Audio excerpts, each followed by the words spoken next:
समाप्त होने के बाद में आज हम सीखने वाले हैं व्यंजन संधि। और व्यंजन संधि सीखने से पूर्व हम स्वर संधि पर गौर करते हैं कि स्वर संधि हमने किस प्रकार उच्चारण तालिका से सीखी है। और उसी प्रकार यहाँ पर व्यंजन संधि हम सीख रहे हैं, तो व्यंजन में व्यंजन जुड़ने पर या व्यंजन में स्वर जुड़ने पर जो संधि हमें प्राप्त होगी वो व्यंजन संधि रहेगी। और हम जो व्यंजन संधि सीखने वाले हैं उसके 8 भाग रहेंगे। तो यह व्यंजन संधि हम 2 पार्ट में सीखने वाले हैं। पहले पार्ट में हम 4 भाग लेते हैं और दूसरे पार्ट में हम 4 अगले भाग लेंगे। इस प्रकार 2 वीडियो में 8 पार्ट में हमारी व्यंजन संधि पूरी होने वाली है। यहाँ पर आपको कुछ चीज़ें लिखी हुई है, ये देख लीजिए। इसमें व्यंजन संधि के 4 भाग लिखे हुए हैं, चारों के विधायक सूत्र लिखे हुए हैं और इधर उनके प्रत्याहार लिखे हुए हैं जो आपको माहेश्वर सूत्र में मिलेंगे।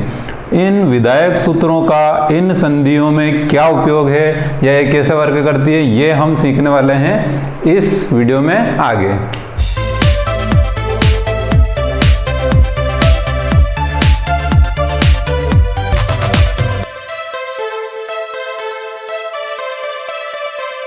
सीखने वाले हैं व्यंजन संधि का पहला वाला भाग और इसमें हम सीखेंगे जसत्व संधि और इसमें हम लेने वाले हैं जस प्रत्याहार। आप अगर माहेश्वर सूत्र में देखकर आते हो तो जस प्रत्याहार का मतलब वहाँ लिखा होगा, जिसमें 5 वर्ण ज ब ग ड द ये रहेंगे। और ये आप जो वर्ण हैं ये आपको वर्ग के तीसरे वर्ण में मिलते हैं। हम इस सूत्र को देख लेते हैं। सूत्र कह रहा है कि वर्ग का पहला वर्ण जो हमारा वो फर्स्ट हो। वर्ग का 5 वर्ग होते हैं, स्पर्श व्यंजन जिनको बोला जाता है, क्योंकि जीवान या जीवा हमारी अनेक जगहों को अलग अलग स्थानों को स्पर्श करती है, इसलिए उनको स्पर्श व्यंजन बोला जाता है। ऐसे 5 वर्ग होते हैं और 5 वर्गों का जो पहला वर्ण है वो आपको इस प्लस से पहले दिखाई देता है। इसके बाद में आपको या तो स्वर दिखते हैं या तीसरा चौथा 5वां वर्ण या फिर अंतस्थ व्यंजन आपको यहाँ दिखाई देंगे। इन सब से मिलकर के वर्ग का थर्ड या तीसरा वर्ण होगा। अब हम पहली वाली संधि देखते हैं, अ च प्लस अंतः। अब यहाँ पर गौर करते हैं तो यहाँ पर हमें मिलता है वर्ग का पहला वर्ण और यहाँ पर हमें गौर करते हैं तो मिलता है स्वर। इन दोनों को मिलाना है। तो यहाँ पर अगर हम च वर्ग अगर देखते हैं तो च वर्ग में हमें मिलेंगे च छ ज। इस प्रकार पहला, दूसरा और तीसरा हमें वर्ग का थर्ड वर्ग बनाना है, इसलिए यहाँ पर आपका तीसरा जो है वर्ण आ रहा है। और हम ये जो उदाहरण हैं ये सारे इसी के क्रम से लिए गए हैं, माहेश्वर सूत्र में जो अक्षर रहते हैं उनके हिसाब से। तो यहाँ पर आपका तीसरा वर्ण ज आ रहा है, तो हम सबसे पहले लिखेंगे अ, ये हमारा अ रहेगा। च की जगह हमें ज लिखना है, तो ये ज रहेगा और ज हमारा रहेगा आधा, क्योंकि हमने च आधा उठाया है तो ज भी हमारा आधा रहेगा। अब चूंकि यहाँ पर अ है और ये अ इस ज में मिलेगा तो यहाँ पर हलंत हमारा हट जाएगा और अज और शेष बचा अंतः, अजंतः। इस प्रकार ये हमारा वर्ण बनेगा अजंतः। तो च से हमें ज में परिवर्तित वर्णों को करना है, अर्थात पहले वर्ण को हमें तीसरे वर्ण में बदलना है। दूसरा आपका सुपदन अंतः, ये यहाँ पर व्यंजन है। प हमारा पहला वर्ण है, प वाली लाइन का प रहेगा प, फ और तीसरा वर्ण हमें प्राप्त होगा ब। तो ब हमें पहले वर्ण को तीसरे वर्ण में कन्वर्ट करना है, इसलिए प की जगह हम क्या लिखेंगे ब। तो यहाँ पर हमारा आएगा सु, प की जगह ब लिखेंगे और ब रहेगा हमारा आधा, लेकिन यह अ इस ब में मिलने पर ये पूरा हो जाएगा और फिर शेष बचा शब्द अंतः। इस प्रकार सुबंतः हमारा वर्ड बनेगा। अगला हम देखते हैं वाक प्लस ईशः।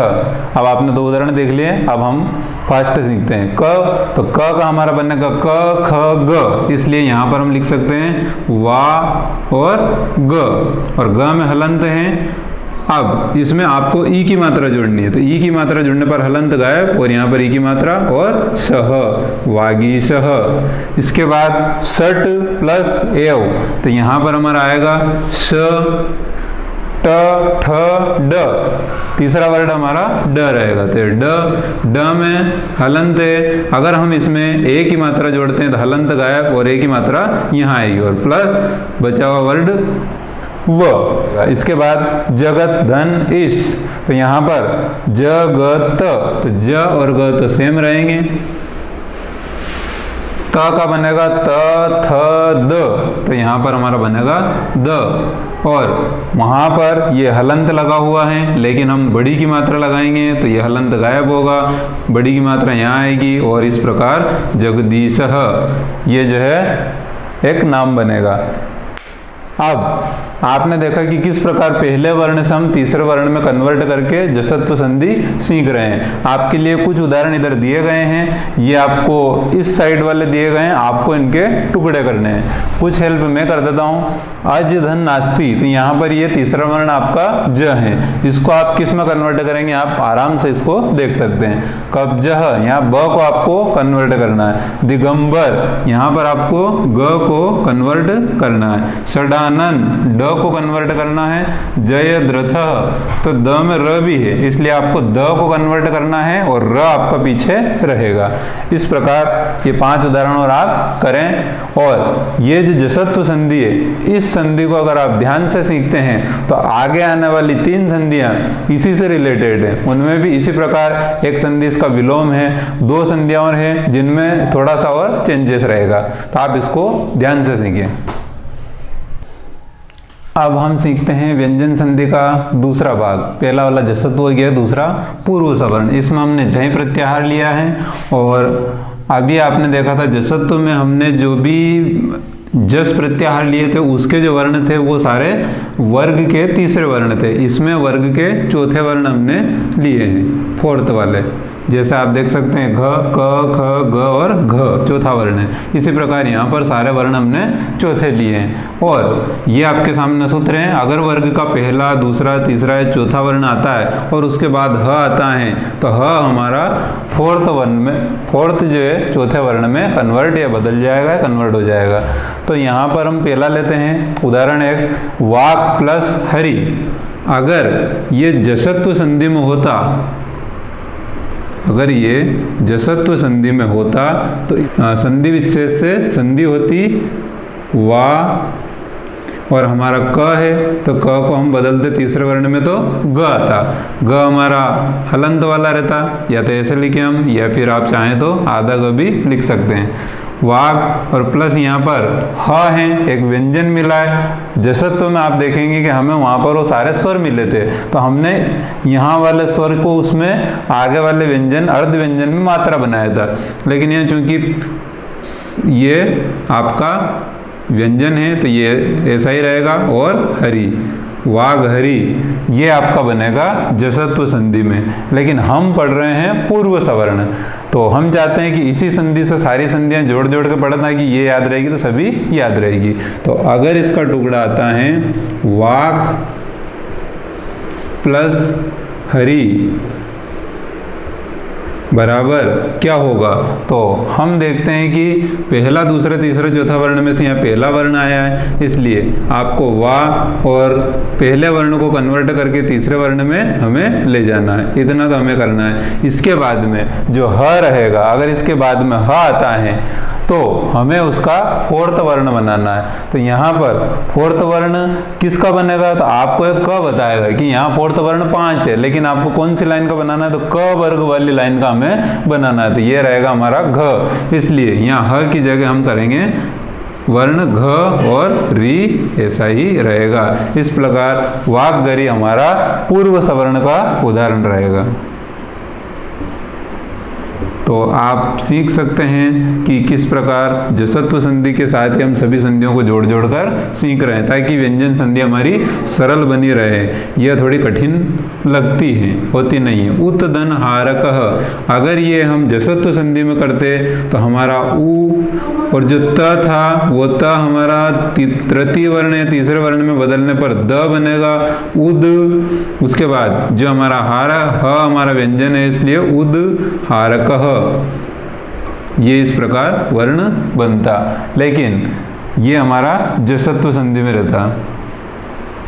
अगर हम इसको परस्वर्ण संधि में कन्वर्ट करते हैं तो उत प्लस हारकः,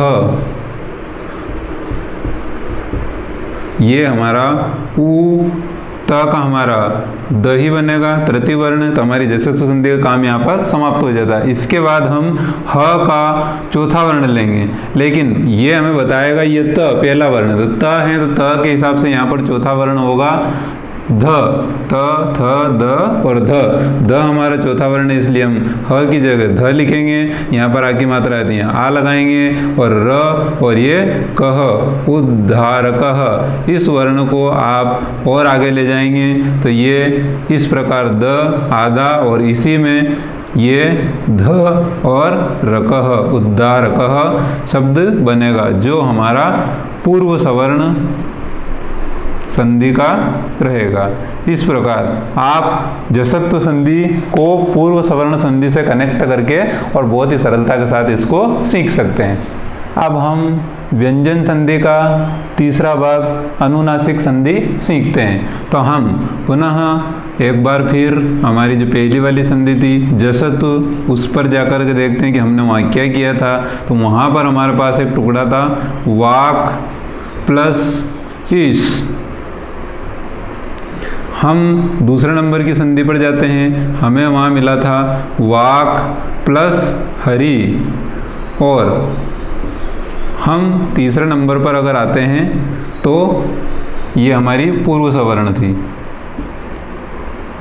तीसरे नंबर पर आते हैं हम अनुनासिक, तो यहाँ पर हमें मिलता है वाक प्लस मयः। अब तीनों को आप जोड़ करके देखिए, जसत्व संधि में हमारे पास वाक था, लेकिन यहाँ पर हमें स्वर मिल रहा था, इसलिए हम जो है वा क को हम ग बना रहे थे और स्वर मिलने के बाद हमारा ये वागी सह हो रहा था। दूसरे नंबर पर आप देख रहे थे कि यहाँ पर स्वर की जगह स्थान ह ने लिया था, इसलिए वा ग और ये जो हमारा ह था ये हमारा चौथे वर्ण में परिवर्तित होकर के वाग गरी बना रहा था। इस प्रकार ये पूर्व सवर्ण में जा रहा था। अब हमारे पास वाक प्लस मयः, मतलब ये है कि यर प्रत्याहार स स ह और ह वर्ण को छोड़ करके शेष व्यंजन आगे आते हैं, और प्लस पीछे अगर आपको पांचवा वर्ण दिखे तो हमारा अनुनासिक पंचम वर्ण ही होगा। तो यहाँ आपको देखना है कि यहाँ स्वर मिला था, यहाँ ह मिला था, इसमें ह भी नहीं चलेगा, तो ये हमारी होगी ह नहीं होगा तो अनुनासिक, ह होगा तो पूर्व सवर्ण, स्वर होगा तो जसत्व। तो यहाँ पर हम देखते हैं वाक्मय, तो यहाँ पर वा और क को हमें बदलना है, लेकिन ये कह रहा है कि अगर यहाँ पंचम वर्ण आता है तो आपको यहाँ वाले वर्ण को बदल के और अनुनासिक करना है। तो यहाँ पर आपका क आ रहा है, क को आप जो है अनुनासिक करेंगे यानी कि पंचम वर्ण, तो ये हमारा हो जाएगा वाण और मयः।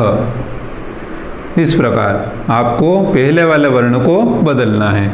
दूसरा हम देखते हैं दी और क है, क को अभी हमने बदला है तो ये यहाँ पर हो जाएगा ड़। क्यों बदलेंगे? क्योंकि हमें जो न दिख रहा है ये आपका पंचम वर्ण है, तो नागः।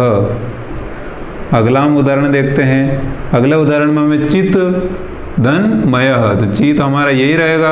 हम त को बदलेंगे क्योंकि यहाँ पर म है पंचम वर्ण, त का पंचम वर्ण न और फिर ये मयः, और आपको जो न है वो त से लाना है कि त का पंचम वर्ण क्या होगा, न कि म का म लिखना, आपको त से हमें बदलना है। तत धन न, तो हमारा त का पंचम वर्ण यहाँ पर न होगा क्योंकि यहाँ पर पंचम वर्ण आया है, और ये इस प्रकार तन्नः। षट धन मासः, तो हमारा स लिखेंगे। ट का पंचम वर्ण आपको देखना है तो ट का पंचम वर्ण आपका न आएगा, फिर ये यहाँ पंचम वर्ण लिखा हुआ है मासः। इस प्रकार आप बहुत ही सरल तरीके से जसत्व संधि के माध्यम से इन संधियों को एक दूसरे से जोड़ करके कर सकते हैं। जैसे जसत्व संधि में हमने किस प्रकार प्लस के पीछे वाले वर्णों का ध्यान रखना है, फिर यहाँ पर ह मिला और फिर यहाँ पर हमें पंचम वर्ण मिला, और सबसे पहले यहाँ लिखा गया था कि व्यंजन प्लस व्यंजन भी व्यंजन संधि होती है, जो आपको यहाँ स्पष्ट दिख रहा है, और व्यंजन प्लस स्वर, व्यंजन प्लस स्वर भी व्यंजन संधि ही बनती है। अब हम सीखते हैं व्यंजन संधि का चौथा भाग चतुर्व संधि। इसमें यर प्रत्याहार अर्थात स और ह, इनका इस संधि में क्या रोल है वो सीखते हैं। हम उदाहरण लेते हैं, उदाहरण से पूर्व हम सीखते हैं सूत्र।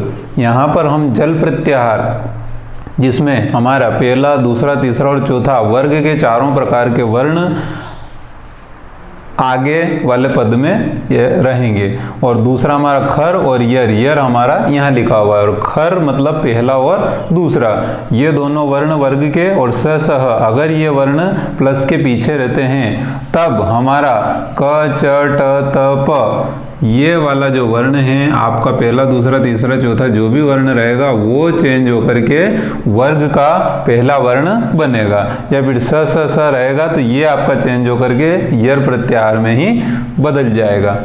अब हम देखते हैं इसको जसत्व संधि से मिला के। तो हमने यहाँ पर 3 डिब्बे बना रखे हैं। पहली वाली संधि हमने जसत्व पढ़ी थी, उसमें हम देखते हैं कि पहला वाला जो वर्ण है वो फर्स्ट था बस, और बाकी तीसरा चौथा उसमें पीछे आया था। लेकिन यहाँ पर पहला, दूसरा, तीसरा, चौथा यानी कि 4 वर्ण ले सकते हैं। ऐसा कंडीशन हमारी दूसरी संधि में है, यहाँ पर भी हम 4 वर्ण ले, परंतु यहाँ पर ह आया है और यहाँ पर ह नहीं आएगा। यहाँ पर पहला, दूसरा, तीसरा, चौथा 5 वर्ण ले सकते हैं, लेकिन यहाँ पीछे 5 वर्ण आना चाहिए, यहाँ पर 5 वर्ण नहीं आएगा। तो ये पूरी पूर्व सवर्ण से बहुत ज़्यादा मिलती है, लेकिन यहाँ पर ह से आपको पता चलेगा कि ये पूर्व सवर्ण है या चतुर्भुज, बाकी दोनों संधियों से ये नहीं मिल रही है। अब हम देखते हैं सत्कारः, तो हमारा यहाँ पर स रहेगा। यहाँ पर चूंकि पहला ही वर्ण आया है इसलिए आपको पहले को पहले या दूसरे में बदलना है, तो आप पहले वर्ण में बदलेंगे तो यहाँ पर आएगा सत्कारः। अगला हमारा है अग्नि मतसु। यहाँ पर जो आपका वर्ण देखते हैं आप, यहाँ पहला था और यहाँ पर आपका दूसरा वर्ण है थ, तो हम इसको बदलेंगे अ, और ये जो मात्रा रहती है हमारी, ये अर्ध व्यंजन पर नहीं लगाना चाहिए, ये पूर्ण व्यंजन पर ही लगती है, क्योंकि इस मात्रा का भार पूर्ण व्यंजन ही सहन करता है। तो अग्नि म और थ जो हमारा है ये हमारा द्वितीय वर्ण है, तो हम इसको पहले वाले में बदलेंगे अग्नि मतसु। अगला है हमारा दिक्पाल, तो हम इसको दी लिखेंगे। ग हमारा तीसरा वर्ण है, हम तीसरे वर्ण को चेंज करेंगे पहले में, और दिक्पालः। अगला हमारा लब, ब हमारा चौथा वाला वर्ण है, लेकिन हम उसको बदल करके पहले वाले वर्ण में कर देते हैं कन्वर्ट, और लपस्यते। इस प्रकार लब प्लस स्यते बराबर लपस्यते बनेगा। या आप सीधा सीधा गणित ये लगा सकते हैं कि हमारी जो जसत्व संधि है उसमें हमारा 1 का 3 बनता है, वाक धन इस, तो क का क ख ग बना है, तो हम यहाँ पर हमारे पास अगर ग आता है ये, तो हम ग से रिटर्न चलेंगे 3 2 1। तो आपकी अगर ये संधि 1 2 3 यानी कि पहले वर्ण को तीसरे वर्ण में कन्वर्ट करती है, तो इस संधि को हम बोल सकते हैं 3 2 1। ये आपका तीसरे वर्ण को पहले वर्ण में कन्वर्ट करती हैं। अब आपके सामने इधर 4 उदाहरण दे रखे हैं, ये 4 उदाहरण आपको करना है। इसमें आप ध्यान से देख सकते हैं तत् धन परः, यहाँ पर त को आपको चेंज करना है, तो ये आपका संधि होने के बाद आपका पहला वर्ण होता है, तो आप इस पहले वर्ण को तीसरे व्यंजन में बदलेंगे। यहाँ पर उत्पन्नः, त का तृतीय वर्ण, उत्सव त का तृतीय वर्ण, और यहाँ पर 4 उदाहरण त के दिए हैं इसलिए बहुत सरल रहेंगे। तो आपको इसको 1 2 3 करना है, क्योंकि यहाँ पर आपको संधि दी गई और संधि विच्छेद करना है। इस प्रकार हमारी जसत्व संधि के ध्यान से सीखने पर हम इन चारों संधियों को उससे कन्वर्ट कर सकते हैं।